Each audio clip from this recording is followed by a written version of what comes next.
Hello and welcome to Arts24 from the Cannes Film Festival. And the glitz and glamour is well and truly underway.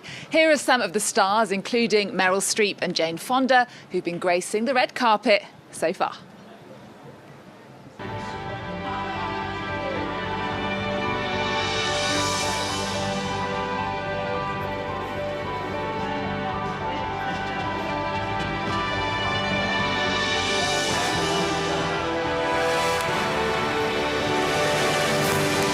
I hardly know what to say or how to thank this festival for giving me such a great honor. I can't wait to share these films with you.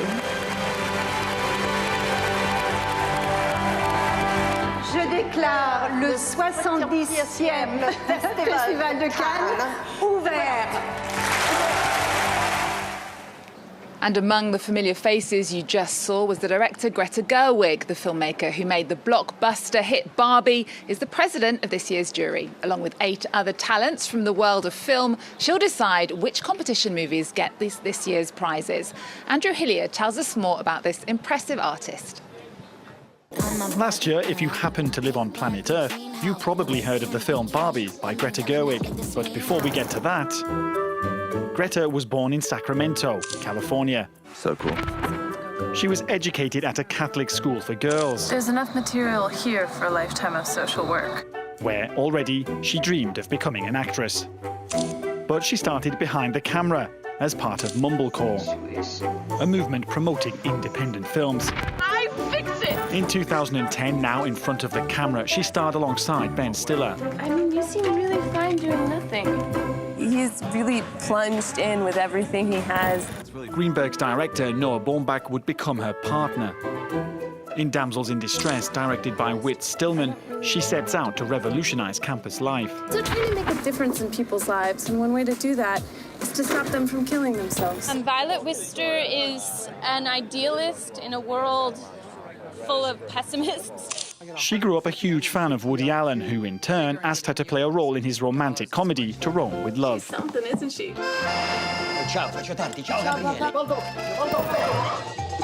In Frances Ha, directed by her partner Noah Baumbach, her on-screen presence left an indelible mark. Oh my God, stop it! Damn it! Oh, sorry, you have to, fight back. Stop it! I said stop! Oh, sorry. And Lukey, come over to her. Come collapse. And kiss her.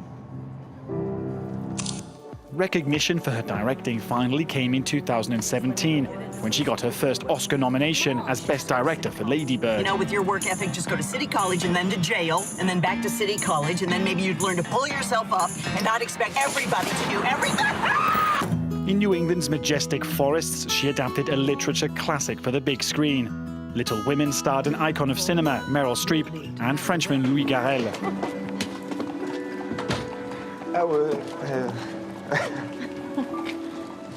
Hello?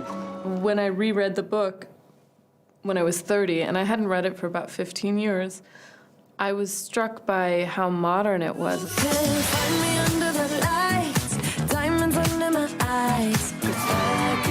you guys ever think about dying?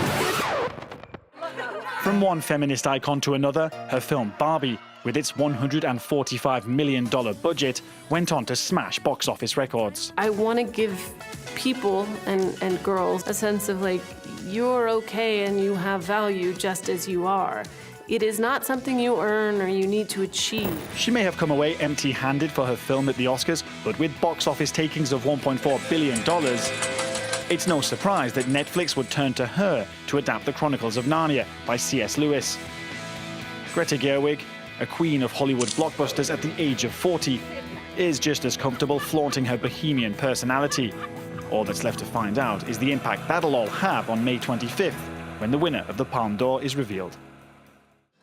Now to the film of the day. And 9 years after Mad Max Fury Road, the Australian director, screenwriter and producer George Miller's famous saga is back on the Croisette. Furiosa, a Mad Max Saga, is premiering in the presence of the cast, led by Anya Taylor-Joy, Chris Hemsworth and Tom Burke. The first Mad Max came out in 1979, and there have been 5 episodes in almost 5 decades. Charlie James reports. As a child, my world was forever changed. After a 9-year wait, the latest installment of the post-apocalyptic Mad Max franchise debuts on the Croisette. Furiosa, a Mad Max Saga, is a prequel to Fury Road and the 5th episode from visionary director George Miller. My childhood, my mother, I want them back. Anya Taylor-Joy takes over the title role, previously immortalized by Charlize Theron. Young Furiosa is the heroine of this hostile, dystopian world where speed and adrenaline are essential to survival. In Cannes, ahead of the premiere, Taylor-Joy said she developed a connection to the weapons her character wields. It was a knuckle duster, a pistol, and I guess a blade all in one, and I fell in love with it. We came up with this whole beautiful story in it, and that's what George really encourages, because you kind of have, it became a real sign of our relationship and also Furiosa's mental state. Furiosa's arch-enemy is a warlord villain portrayed by Chris Hemsworth. A new character in the saga, Dementis abducts Furiosa as a child. Furiosa! They took Furiosa! While the latest Mad Max chapter diverts focus from the road warrior himself, Furiosa is expected to bring the same level of thrills. France 24 asked festival goers if an action movie like this belongs at an event like Cannes. It's very much fitting at a place like this, even if it is not like a sort of upper crust type drama with Julia Roberts. I really love the chase scenes, the cars, the deserts. These are really impressive. Back in 2015, Mad Max Fury Road had a triumphant Cannes premiere. Furiosa is surely hoping to recreate the same magic. That's Mad Max that's premiering this Wednesday evening at the Cannes Film Festival. One of the other films premiering today is called Moi Aussi, which of course translates as Me Too. It's directed by the actress Judith Godrèche. It gathers 1,000 survivors of sexual abuse and was inspired by the stories of women who contacted her on social media to share their experiences. Godrèche has become a key figure in France's Me Too movement since she filed complaints against 2 directors, Jacques Doyon and Benoît Jacquot, for alleged rape in the 80s when she was a teenager. They deny the allegations. We can hear now from her daughter, who appears in the film, Tess Barthélemy. It's her own battle, her own cause that she's championing very well, all by herself. I'm here at times to give her support, to play a role in her projects, so as to make her message stronger. But this is not my message. I think it's incredible what she's doing. I will always be there for her, to help her in her combat. And we'll leave you with a look at Judith Godrèche's film Me Too. Thanks for watching. See you next time. I'm the shadow of another life. The shadow of another life.